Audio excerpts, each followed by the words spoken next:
lanjut, ini kita udah seperti kayak cerita. Kalau misalkan kita menggunakan bagan alir yang tadi, ya cukup kita, contohnya cukup kita siapkan peralatan mandi, ya, kemudian masuk kamar mandi, ya, kemudian kemudian di sini bisa langsung gunakan handuk, kemudian keluar kamar mandi. Cukup, ya, siapkan peralatan mandi, kemudian masuk ke kamar mandi, ya, kemudian gunakan handuk, kemudian pakai baju ganti, keluar kamar mandi, ya. Itu kalau menggunakan bagan alir, lebih singkat. Nah, ketika kita siapkan peralatan mandi, kalau misalnya kita logika udah tahu ini handuk, pakaian ganti, sabun dan lain-lainnya. Nah, kemudian masuk kamar mandi, lepaskan baju, otomatis kemudian siram air, ya itu udah ada di sini di kamar mandi. Nah, kalau misalnya kita logikanya jalan, ya, sesuai masuk akal, pasti di kamar mandi ngapain? Otomatis ini semua, siram, kemudian gunakan sabun, bilas, gosok gigi, ya, kemudian handuk. Nah, untuk apa? Mengeringkan tubuh. Otomatis ini nggak usah di ini. Ya, otomatis untuk buat handuk untuk apa? Kalau misalkan kita mandi, ya otomatis untuk mengeringkan tubuh. Pakailah ganti baju, pakailah baju ganti, kemudian keluar kamar mandi, selesai. Ya, itu lebih singkatnya kalau menggunakan bagan alir yang tadi. Kalau ini kan algoritma dari benar-benar langkah-langkah dari awal sampai akhir. Ditulis semua kayak kita mengarang cerita, membuat cerita. Nah, di sini ada beberapa cara menuliskan algoritma. Yang pertama, menggunakan bahasa natural. Maksudnya, kalian bisa membuat bahasa algoritma menggunakan bahasa kalian sehari-hari. Contohnya bahasa Indonesia, kemudian bahasa Inggris, kalau bisa bahasa Jepang ya nggak apa-apa, ya. Kalau bisa bahasa Mandarin, ya. Yang penting kalian mudah paham, ya, mudah dimengerti, dan kalian bisa menjelaskan apa yang kalian tulis. Yang selanjutnya menggunakan bagan alir yang tadi, ya. Bagan alir kita menggunakan yang namanya tadi kan ada simbol ini berarti start, kemudian ada simbol ini berarti ada data, kemudian ada yang ini, ya, berarti proses. Menggunakan bahasa alir atau flowchart. Yang pertama tadi kita menggunakan langkah-langkah algoritma, contohnya kita mau mandi, yang itu dikatakan bahasa natural. Kalau misalkan yang pertama kita mau berangkat sekolah yang pertama itu bahasa alir atau flowchart. Oke, yang selanjutnya menggunakan bahasa prosedur code. Nah, ini yang biasa digunakan seorang programmer, ya, programmer networking ataupun animation ataupun fotografer, ya, itu menggunakan prosedur code atau kode-kode tertentu yang harus kita kuasai. Yang nggak bisa, ini lebih tinggi, ya.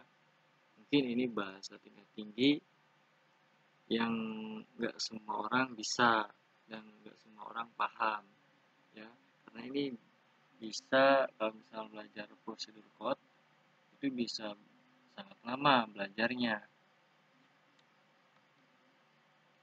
Nah, di sini ada tugas individu, silahkan kalian buat algoritma dari setiap permasalahan sebagai berikut. Yang pertama, jika kalian ingin masak air. Kemudian jika kalian ingin membantu ibu mencuci piring, ya, membuat algoritma, ya, algoritma bukan bagan alir. Kamu ingin mengirim pesan singkat SMS kepada teman kamu. Kamu ingin mendapatkan juara kelas di sekolah kamu, silahkan, ya. Kemudian kalau udah selesai semua dari bagan algoritma tersebut, silahkan kalian bandingkan, ya, tugas kalian dengan teman kalian, ya. Pilih mana yang lebih efisien. Kita diskusi nanti, kalau misalnya lebih efisien yang ini, misalnya siswa ini lebih efisien, ya, jelaskan, ya. Kita diskusi nanti, oke. Nah, ketika kita diskusi, saya sebutkan namanya, misalkan nama ini, siswa ini dengan siswa ini, silahkan bacakan, ya. Silahkan kalian berargumen, ya. Menurut kalian, ya, yang kalian itu lebih efisien nggak? Nggak, katanya. Terus yang lebih efisien gimana? Silahkan dibacakan, ya, nggak masalah. Oke ya. Kita lanjut ke bagan alir atau flowchart. Yang tadi saya bilang, bagan alir adalah salah satu cara untuk menuliskan algoritma. Ya, yang tadi yang rinciannya yang ditulis semua, ya, hingga dibuat sesingkat-singkat mungkin. Tapi orang memahami. Beberapa alasan menggunakan flowchart diantaranya, yang pertama, bagan alir berfungsi sebagai dokumentasi proses. Bagan alir merupakan petunjuk arahan dalam penyelesaian masalah. Bagan alir berperan penting dalam pemrograman. Kemudian bagan alir berfungsi untuk mengkomunikasikan sesuatu yang bersifat prosedural. Oke, itu ya kenapa orang itu atau di kalangan dunia IT menggunakan flowchart. Ya, karena itu udah dokumentasi prosesnya udah jelas.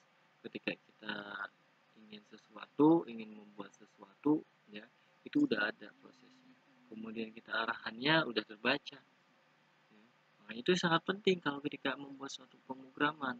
Kalau di dunia programmer ya, di IT juga di dunia IT, di dunia jaringan juga sama.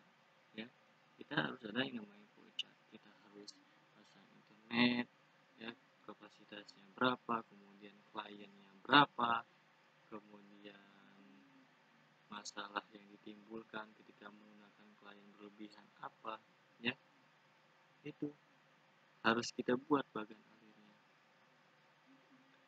Nah, kemudian bagan alir dikelompokkan menjadi 3 bagian. Yang pertama bagan alir sistem, yaitu bagan yang menunjukkan gambaran diagram arus data melalui serangkaian operasional dalam sistem pemrosesan data otomatis. Kemudian yang selanjutnya bagan alir dokumen, yaitu diagram yang menggambarkan arus dokumen melalui berbagai departemen dan fungsi dalam suatu organisasi. Bagan alir program, yaitu bagan yang menunjukkan proses penjelasan yang dibutuhkan oleh auditor untuk memperjelas proses yang dituangkan pada bagan alir sistem. Ya. Nah, dikelompokkan menjadi 3 bagian, ada bagan alir sistem, dokumen, program. Ya. Sistemnya seperti apa? Ya, langkah-langkahnya. Kita membuat sistem. Ya, kalau di programmer ya, kita ambil contoh yang tahu ini.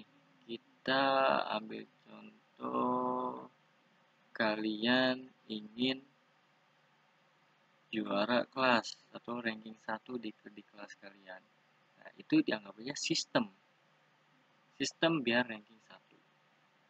Ya. Nah, kalian tulis ya. Gimana caranya?